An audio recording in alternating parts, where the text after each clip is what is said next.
இதெல்லாம் போட்டு அரைச்சாச்சு. வெங்காய தக்காளி பச்சை வாசம் போகிற வரைக்கும் வதக்குவோம். ஸோ நிறைய சிறப்பான சம்பவம் நேற்று நடந்திருக்கு. அதெல்லாம் நான் கண்டிப்பாக உங்ககிட்ட நாங்கள் லைவ்ல சொல்லணும்ல சொல்லுவோம். இந்த வெங்காய தக்காளி வதக்கி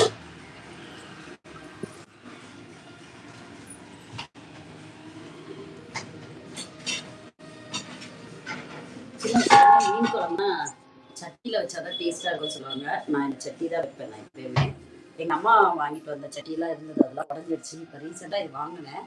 எங்கள் அப்பா தான் வாங்கிட்டு வந்தார். 450 ரூபாய் நினைக்கிறேன். பெரிய சட்டி. எங்கள் வீட்டு பக்கத்தில் வந்து கொசப்பேட்டை மார்க்கெட்டுன்னு ஒன்று இருக்குது. ஸோ அங்கே வந்து சட்டி பானை அதெல்லாம் செய்வாங்க. நல்லாயிருக்கும். இது நல்லா ஸ்ட்ராங்காகவும் இருக்குது.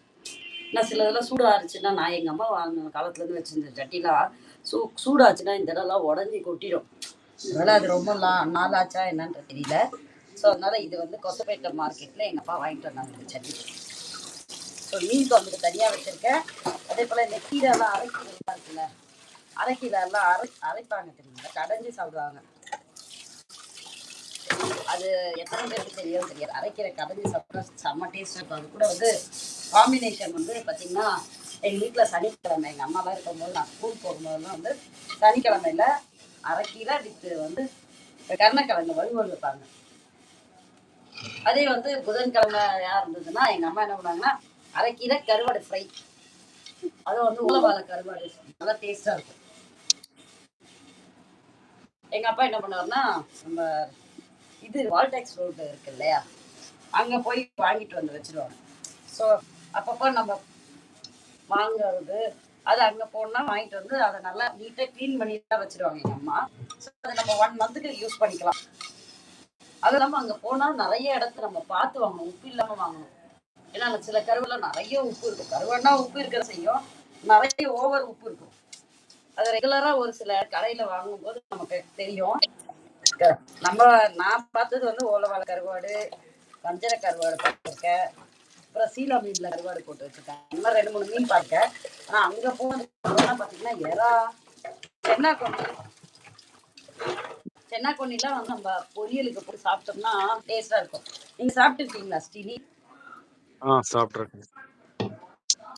இந்த ஸ்கூல் மெமரிஸ்ல ஞாபகா இருக்குது. என்ன கட்டிருக்காங்க வீட்ல? வீட்டுல முட்டை, கருவாட்டு குழம்பு, நெத்திலி குழம்பு இதெல்லாம் கட்டிக்கிறது. அதெல்லாம் சாப்பிட்டு இருக்கேன். ஸ்கூல்ல எல்லாம் கொண்டு போய் சாப்பிடலாமா? சாப்பிடலாம். நான் ஒரு சில ஸ்கூல்ல வந்து நான்வெஜ் அலோடு இல்லைன்னுவாங்க. இல்ல பெரிய கிளாஸ்ல சாப்பிடலாம். குழந்தைங்க மட்டும் தான் அலோடு. அப்படியா? ஏன்னா குழந்தைங்கன்னா அதுங்களுக்கு சாப்பிட தெரியாதுல்ல, அதனால அப்படி இருக்கும். இப்போ பார்த்தீங்கன்னா நல்லா வாஷ் பண்ணியாச்சு. இது வாஷ் பண்ணிட்டு இப்போ நான் என்ன பண்ண போறேன்னா, இதில் எண்ணெய் ஊற்றி அரைச்ச மசாலாவை நல்லா வதக்க போறேன்.